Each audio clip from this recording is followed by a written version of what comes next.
वागर्थाव्यौ सम्प्रेक्तौ वागर्थप्रतिपत्तये जगतः पितरौ वन्दे पार्वती परमेश्वरौ। मित्राणि सर्वेभ्यो नमो नमः। मैं डॉक्टर घनश्याम मिश्र आपका स्वागत अभिनंदन करता हूँ।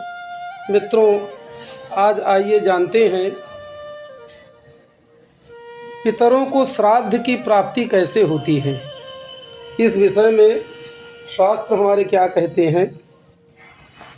मार्कंडेय पुराण वायु पुराण श्राद्ध कल्पलता में लिखा हुआ है, नाम मंत्रार्थादेशा भवांतर्गतानपि प्राणिनः प्रीडयन्ते ते तदाहारत्वमागतान् देवो यदि पिता जातः शुभकर्मानुयोगतः तस्यान्नमृतं भूत्वा देवत्वेऽप्यनुगच्छति मर्त्येऽन्यरूपेण पशुत्वे च तृणं भवेत् श्राद्धान्नं वायुरूपेण नागत्वेऽप्युत्तिष्ठति पानं भवति यक्षत्वे नानाभोगकरं तथा।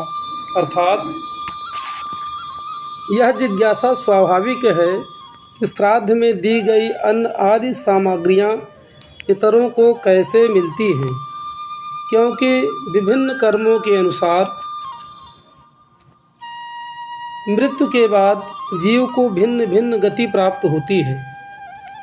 कोई देवता बन जाता है, कोई पितर, कोई प्रेत, कोई हाथी, कोई चींटी, कोई चिनार का वृक्ष और कोई तृण हो जाता है। श्राद्ध में दिए गए छोटे से पिंड से हाथी का पेट कैसे भर सकता है, इसी प्रकार चींटी इतने बड़े पिंड को कैसे खा सकती है। देवता अमृत से तृप्त होते हैं, पिंड से उन्हें कैसे तृप्ति मिलेगी। इन प्रश्नों का शास्त्र ने सुस्पष्ट उत्तर दिया है कि नाम गोत्र के सहारे विश्वदेव एवं अग्निस्वात आदि दिव्य पितर हव्य कव्य को पितरों को प्राप्त करा देते हैं।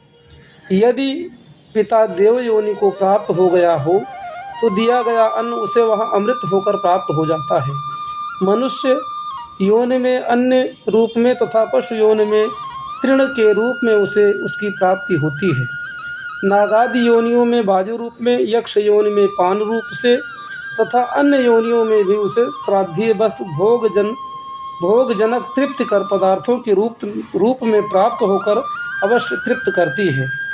जिस प्रकार गौशाला में भूली माता को बछड़ा किसी न किसी प्रकार ढूंढ ही लेता है, उसी प्रकार मंत्र तत्त वस्तुजात को प्राणी के पास किसी न किसी रूप में पहुंचा ही देता है।